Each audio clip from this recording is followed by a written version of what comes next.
Raising the global happiness index one viewer at a time. This is the Daniel Natal Show.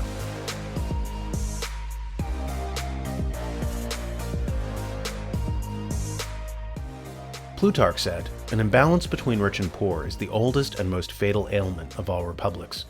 This makes sense, since Aristotle said in Politics that republics are essentially middle-class societies. He says that only the middle class cares about the rule of law. The poor, he says, are indifferent to the law, and the rich think that the law shouldn't apply to them. So whenever the middle class disappears, so do republics. I was watching a video by billionaire investor Ray Dalio about the cycle of empires and changing world orders, and he points out what Plutarch said, how wealth disparities cause distortions in the society, and how those distortions may imperil a republic. Over the last few years, three big things that hadn't happened in my lifetime prompted me to do this study. First, countries didn't have enough money to pay their debts, even after lowering interest rates to zero, so their central banks began printing lots of money to do so. Second, big internal conflicts emerged due to growing gaps in wealth and values. This showed up in political populism and polarization between the left, who want to redistribute wealth, and the right, who want to defend those holding the wealth. I want to concentrate on one of the things Dalio said, namely, that between the rich and the poor, there were not just wealth disparities, but values disparities. Like Transportation Secretary Pete Buttigieg's Marie Antoinette moment when he told working-class people complaining of climbing gas prices to stop whining and to buy a $55,000 electric vehicle.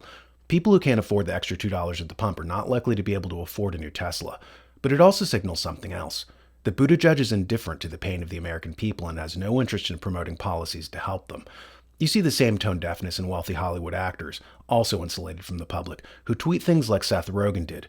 When a person complained about their car being broken into multiple times, Rogen tweeted, "Dude, I've lived here for over 20 years. You're nuts. Haha. It's lovely here. Don't leave anything valuable in it."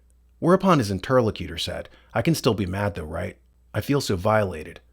Rogen then rejoins, "You can be mad, but I guess I don't personally view my car as an extension of myself, and I've never really felt violated any of the 15 or so times my car was broken into.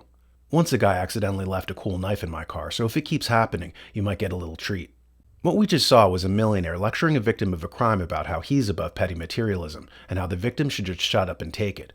This amounts to Rogen basically saying that as a rich man, he didn't really care about stolen items that he didn't need. He didn't get upset, so you shouldn't either.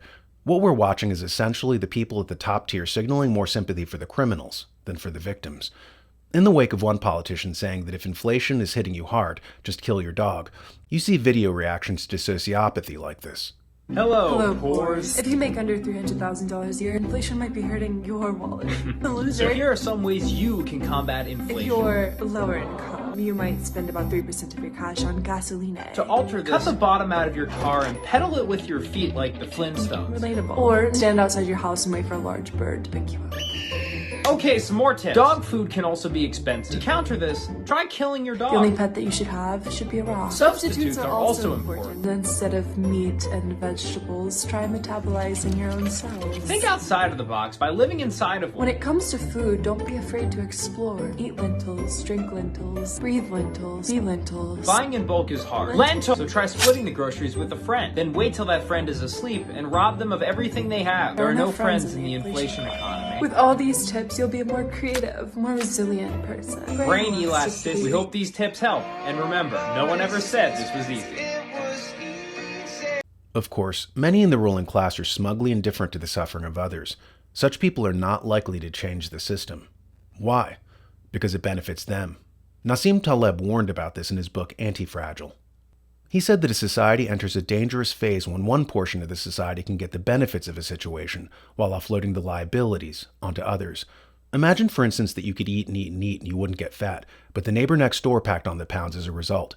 If you could transfer the weight gain to him, would there be an incentive for you to stop binge eating? Of course not. The system that we have now, according to Taleb, has been rigged so that a very tiny portion of the elite derive benefits from policies that harm everyone else, like globalism. They import mass populations from the third world because they benefit from the cheap labor. When crime, rape, and social decay ramp up, however, it's the working class who have to live in the deteriorating neighborhoods and see their kids getting victimized. The wealthy, who are insulated in their gated communities and who send their kids to prep schools shielded from diversity, respond to the cries from the rest of the nation with that Marie Antoinette indifference. You're just against mass migration because you're a bigot, they lecture the poor from their gated mini ethno-states. I've never seen any harm from these people in my mansion, they go on. It's like I said, if you can drop a hammer on your foot and outsource the pain to someone across the country whom you've never met, would you know to stop doing it? This is a problem with little kids born with a rare genetic mutation whereby their pain signals are cut. We imagine that this must be a cool thing, not being able to feel pain. But the reality is, without those signals, these people keep getting hurt. They break bones, shatter teeth, burn skin. This syndrome is not unlike that of the wealthy, who in studies have difficulty detecting emotions. They're less concerned and less perceptive of other people's needs and wishes, said study co-author Michael Krauss, according to MSNBC. They show a deficit of empathic accuracy. Basically, like the children who have no physical sense of pain, their pain signals have been cut. Likewise in complex systems, they require feedback to operate properly, like your HVAC system. It uses a thermostat to be able to regulate the temperature in your home. Do you think that by removing that thermostat, the HVAC system would run as smoothly? Of course not. But the tendency of the wealthy is to remove feedback mechanisms in a society, like voting, for instance. The Soviet Union collapsed because the oligarchs in the country severed all feedback mechanisms from the public. Like an HVAC system deprived of a thermostat, the system went into oscillations and collapsed. According to historian Peter Turchin, for a complex society to function, it requires a unitary ethical system. That is, a moral structure to which all the participants of the society adhere. You can't have some people clinging to one ethical system while others subscribe to another. This leads to dysfunction, distrust, and collapse. Just to return to the subject of illegal immigration again as an example, the wealthy import cheap labor and barely pay them subsistence wages, so they don't have to hire Americans. When asked how these foreigners in the country illegally can afford to live on those wages, the oligarchs say they can sign up for welfare. The community will make up the difference and absorb that cost. He has no incentive to stop because he can offset the liability onto others. Imagine if that was no longer true. Imagine if at the end of the month, the wealthy oligarch or corporation were handed a bill for every child of an illegal in a school, handed a bill for their education, their health care, for English as a second language tutors, for forms that had to be reprinted in both English and Spanish. Imagine if that happened. Illegal immigration would end overnight. But if the people spearheading these policies see no consequences for their actions, then it's like the little girl who feels no pain. She keeps engaging in self-destructive behavior, and this shortens her lifespan.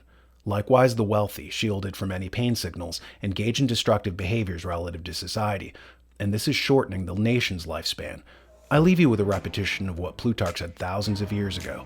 An imbalance between the rich and poor is the oldest and most fatal ailment of all republics. Conversations That Matter, hosted by Alex Newman, interviews key people with important information to share that they, big government, don't want you to hear. Information that might save your life and family, literally, as well as your liberty.